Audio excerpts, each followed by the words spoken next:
Hi viewers, welcome to our channel. ప్రస్తుతం మనతో పాటు సీనియర్ జర్నలిస్ట్ దామో బాలాస్ అన్న వారితో మాట్లాడారు. నమస్కారం సార్. నమస్తే సార్, తెలంగాణ సాంగ్ జై జై హే తెలంగాణ సాంగ్ని కంపోజ్ చేయడానికి కీరవాణికి ఇవ్వడం జరిగింది సార్. అయితే పక్క రాష్ట్రం వ్యక్తి కళలే ఇస్తారని చెప్పేసి టీసీఎంఏ వాళ్ళు సీఎం రేవంత్ రెడ్డి గారికి ఒక లేఖ రాయడం జరిగింది సార్. మరి దీన్ని ఏ విధంగా చూడొచ్చు సార్? తెలంగాణ సినీ మ్యూజిషియన్స్ అసోసియేషన్ వీళ్ళు ఒక పెద్ద లెటర్ రాశారు, నేను కూడా చదివాను. ఆ లెటర్లో ఏముందంటే ఈ జయ జయ హే తెలంగాణ అనే ఒక అందశ్రీ రాసిన గీతాన్ని రాష్ట్ర గీతంగా మీరు చేయడం అనేది చాలా గొప్ప విషయం. దాన్ని మేము అభినందిస్తున్నాము. ఎందుకంటే గత 10 ఏళ్లలో కేసీఆర్ ఆ పని చేయలేదు. కేసీఆర్ అని డైరెక్ట్గా రాయలేదు, కానీ గత ప్రభుత్వం ఆ పని చేయలేకపోయింది.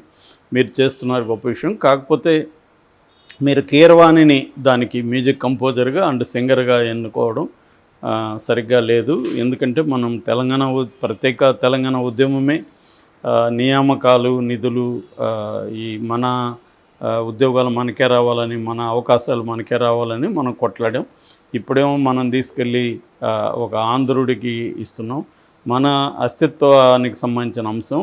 సో మన తెలంగాణ గీతం మన మ్యూజిక్ డైరెక్టర్లు చాలామంది ఉన్నారు, వీళ్ళకి ఇవ్వచ్చు అనేది వాళ్ళు ప్రధానంగా రాశారు. ఇది మేము సలహా మాత్రమే, ఇది మా విజ్ఞప్తి అని కూడా వాళ్ళు రాశారు. అంటే గట్టిగా ఎక్కడ కూడా రేవంత్ రెడ్డిని తీవ్రంగా విమర్శిస్తూ చేయలేదు. ఒక రకమైన పాజిటివ్ నోట్లోనే ఉంది అది. అంటే వాళ్ళు రిక్వెస్ట్ చేస్తున్నారు, కన్సిడర్ చేయండి మీరు అనేది చేస్తున్నారు. అందులో నాకేం తప్పుగా అనిపించలేదు. ఎందుకంటే వాళ్ళు చెప్తున్న దాంట్లో వాస్తవమే ఉంది. తెలంగాణలో బోల్డ్ మంది ఉన్నప్పుడు తెలంగాణ రాష్ట్ర గీతం కాబట్టి తెలంగాణ రాష్ట్ర గీతాన్ని తెలంగాణ కళాకారులకే ఇస్తే అది కొద్దిగా వినడానికి కూడా బాగుంటుంది. కీరవాణిని వీళ్ళు కూడా ఏమీ తక్కువగా మాట్లాడా, ఆయన ఏదో ఇదని కాదు. ఎవరైనా కీరవాణి ప్లేస్లో ఎవరున్నా కూడా వీళ్ళ లెటర్ అలాగే ఉండేది. కీరవాణి వ్యక్తిగతంగా వీళ్ళకేం కీరవాణికి సంబంధించిన ఏమీ లేదు. ఇదేంటంటే ఒక తెలంగాణ రాష్ట్ర గీతాన్ని తెలంగాణ వ్యక్తి పాడి తెలంగాణ వ్యక్తి కంపోజ్ చేస్తే బాగుంటుంది కదా అనేది వీళ్ళ అభిప్రాయం. మరి రేవంత్ రెడ్డి దీని మీద అయితే స్పందించలేదు. ఇది యాక్చువల్గా 1.5 minute గీతం అని చెప్తున్నారు. సోనియా గాంధీ వస్తుందని చెప్తున్నారు.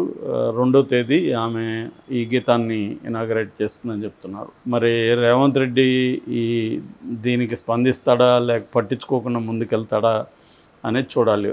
ఆల్రెడీ కాంగ్రెస్ వాళ్ళేమో ఇదంతా కూడా బీఆర్ఎస్ ఆడే డ్రామా, బీఆర్ఎస్ వాళ్ళు తెలంగాణ అస్తిత్వాన్ని వాళ్ళు పెద్దగా ఏం పట్టించుకోలేదు వాళ్ళు ఉన్నప్పుడు. ఇప్పుడు వచ్చి రేవంత్ రెడ్డి పట్టించుకుంటుంటే ఆయన మీద విమర్శలు చేస్తున్నారు అనేది ఆల్రెడీ కాంగ్రెస్ వాళ్ళు మొదలుపెట్టారు. సో దీని వెనక బీఆర్ఎస్ ఉందా లేదా తెలీదు. మ్యూజిషియన్స్ దీంట్లో మాత్రం గత ప్రభుత్వాన్ని కూడా వాళ్ళు విమర్శించారు. దాంట్లో ఇది పట్టించుకోలేదు, మీరు పట్టించుకుంటున్నారు, ఇది గొప్ప విషయం అనేది కూడా వాళ్ళు అప్రిషియేట్ కూడా చేశారు. మామూలుగా ఇదే విమర్శ కేసీఆర్ మీద కూడా అనేక విషయాల్లో ఉంది. ఒకప్పుడు ఆంధ్రులకు వ్యతిరేకంగా, సీమాంధ్రులకు వ్యతిరేకంగా, వలస పాలనకు వ్యతిరేకంగా మనం పోరాడి మనం వచ్చిన తర్వాత వాళ్ళకే కాంట్రాక్టులు వాళ్ళకే ఇస్తున్నాడు, అన్ని విషయాల్లో వాళ్ళకే ఇస్తున్నాడు. పివి సింధు లాంటి వాళ్ళకి కోట్లాది డబ్బులు నజరానాలు ఇచ్చాడు. ఇలాగా కేసీఆర్ మీద కూడా ఈ విమర్శలు ఉన్నాయి, ఆయన ఆంధ్ర వాళ్ళకి అనుకూలంగా ఉన్నాడని.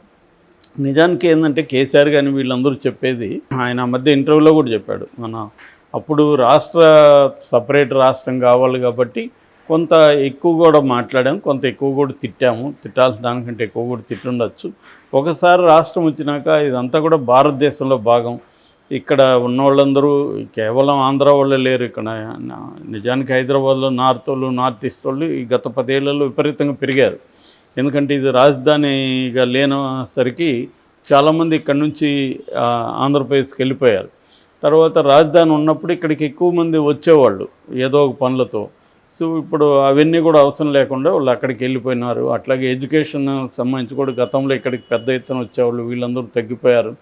ఇలాగ రకరకాల కారణాలతో ఇక్కడ ఆంధ్ర పాపులేషన్ తగ్గి north India population, north east, Orissa ఇలాంటి వాళ్ళు ఎక్కువ కనిపిస్తున్నారు. నేను గత 22 ఏళ్ళ నుంచి హైదరాబాద్లో ఉంటున్నా.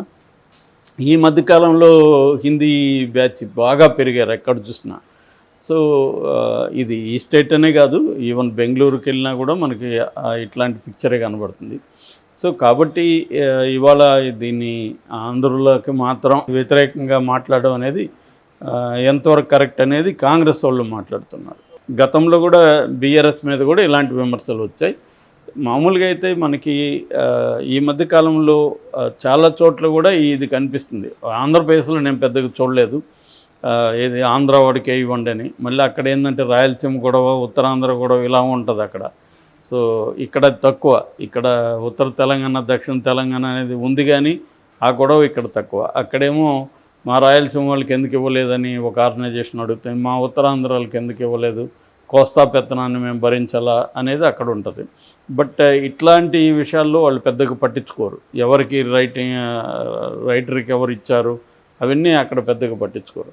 కానీ కన్నడ అండ్ తమిళ్ ఎక్కువ, తమిళ్లో ఇది ఎక్కువ ఉంటుంది, కన్నడలో కూడా ఎక్కువ ఉంటుంది. అంటే ప్రొటెక్షనిజం అనేది కొంత కనబడుతుంది. ఎప్పుడు ప్రొటెక్షనిజం అవసరం అవుతుందంటే కాంపిటీషన్లో కొద్దిగా వెనుక ఉన్నప్పుడు మనకు కొంత ప్రత్యేక రాయితీలు ఉండాలి అనేది ప్రతి సమాజం కానీ ప్రతి ప్రాంతం కానీ కోరుకుంటుంది. అట్లాగే తెలంగాణ కల్చరల్గా తెలంగాణ ఈవెన్ ఆర్థికంగా తెలంగాణ ఏమీ వెనకబడలేదు, కానీ కల్చరల్గా మనకి అవకాశాలు రావాల్సిందా కూడా ఆంధ్ర వాళ్ళు కొట్టుకుపోయారన్న అభిప్రాయం చాలామందిలో ఉంది. ఎందుకంటే ఇక్కడ తెలుగు ఇండస్ట్రీ ప్రధానంగా ఆంధ్ర ప్రాంతం నుంచి వచ్చిన వాళ్ళదే డామినేషన్ తెలంగాణ వాళ్ళు. దీనికి మళ్ళీ హిస్టారిక్ రీజన్ ఉండొచ్చు, ఎందుకంటే చెన్నైలో సినిమా రంగం ఉంది కాబట్టి అక్కడి నుంచే బిగినింగ్లంతా కూడా రాయలసీమ నుంచి ఎక్కువ డైరెక్టర్లు వీళ్ళు వెళ్ళారు, అట్లాగే కోస్టల్ నుంచి వెళ్ళారు. ఇలాగా చెన్నైకి అది దగ్గరగా ఉన్నింది. రెండోది బ్రిటిష్ రూల్ ఉన్నింది అక్కడ. అందువల్ల ముందు నుంచి కూడా వాళ్ళ చెన్నైతో అనుబంధం ఉంది. బ్రిటిష్ రూల్ ఉండడం వల్ల కూడా ఎడ్యుకేషన్ వేరే రకంగా ఉన్నింది ఆడ. సో వాళ్ళు చదువుకొని చెన్నైలో ఈ రెడ్లో అందరూ ఏమో చెన్నైలో కాంట్రాక్ట్లు అవి చేసేవాళ్ళు, వాళ్ళ పిల్లల్ని అక్కడ చదివించేవాళ్ళు. ఖమ్మం సెక్షన్ అంతా కూడా అగ్రికల్చరల్లో ప్రధానంగా వాళ్ళు ముందుగా ఉండడం, తర్వాత అగ్రి బేస్డ్ అంటే అగ్రో బేస్డ్ ఇండస్ట్రీస్లో కూడా ఖమ్మం సెక్షన్ ఉండడం, దానివల్ల వాళ్ళకి ఆంటర్‌ప్రెన్యూర్‌షిప్ ఉండింది, బిజినెస్ మైండ్ ఎక్కువ ఉండడం. దాంతో వాళ్ళు అర్బన్ సెంటర్లో ట్రేడింగ్లో కూడా వాళ్ళే బిగినింగ్లో ఉన్నారు కాబట్టి వాళ్ళు వాళ్ళ పిల్లల్ని ఈ సిటీస్లో చదివించుకోవడం అనేది అప్పట్లో కనబడుతుంది మనకి. సో అలాగా ఈ హిస్టారిక్ రీజన్స్ ఉన్నా కూడా ఎవరి కల్చర్ని వాళ్ళు ఇది చేయడం అనేది అవసరం. కాకపోతే ఏంటంటే ఒక్కొక్కసారి ఇది విచిత్రంగా ఉంటుంది. ఆ మధ్య నేను ఒక ఫంక్షన్కి వెళ్ళా ఇక్కడే హైదరాబాద్లో ఒక ఇంట్లో. చూస్తే బ్రహ్మాండంగా డ్యాన్స్ ట్రూపులు అవన్నీ ఉన్నాయి. నేనేమనుకున్నాను, తెలంగాణ కల్చర్ బ్రహ్మాండంగా వీళ్ళు మెయింటైన్ చేస్తున్నారు అని అనుకొని మరి అడిగా, సార్ వీళ్ళని ఎక్కడి నుంచి వచ్చారు వీళ్ళందరూ అంటే, విజయవాడ గుంటూరు నుంచి వచ్చారు సార్ అన్నారు.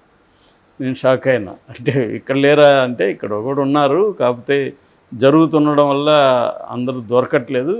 మరి విజయవాడ గుంటూరులో ఇలాంటివి ఉన్నాయంటే వాళ్ళు ఉన్నాయండి, ఎక్కడ చూసినా ఉన్నాయి అని చెప్తున్నారు.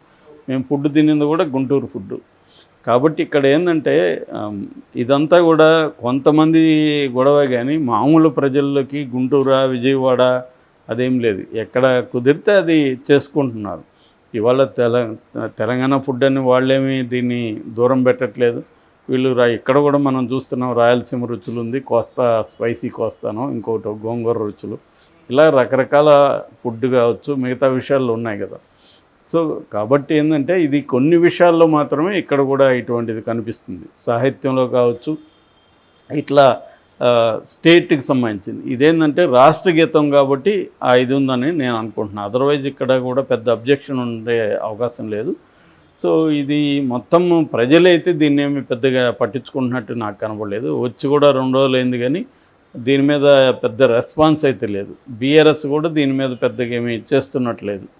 సో ఆ రకంగా తీసుకున్నప్పుడు నేను అనుకోవడం, రేవంత్ రెడ్డి కూడా దీన్ని ఇప్పటికిప్పుడు మార్చి దీన్ని చేస్తాడని కూడా అనుకోవట్లేదు. కీరవాణితోనే అడ్వాన్స్ అయిపోయే అవకాశాలు కనిపిస్తున్నాయి. రెండోది, కీరవాణి వాళ్ళ నేటివ్ కొవ్వూరు వెస్ట్ గోదావరి అయినా వాళ్ళ ఫ్యామిలీ ఎక్కువ పెరిగింది కర్ణాటకలోనే పెరిగారు. ఆయన ఏమి ఆంధ్రాతో ఐడెంటిఫై అవుతాడని కూడా నేను అనుకోలే. ఆయన ఎప్పటి నుంచో హైదరాబాద్ నివాసే. కాబట్టి ఇది పెద్ద ఇష్యూ కాకపోవచ్చు అని నేను అనుకుంటున్నాను. Okay sir, thank you so much.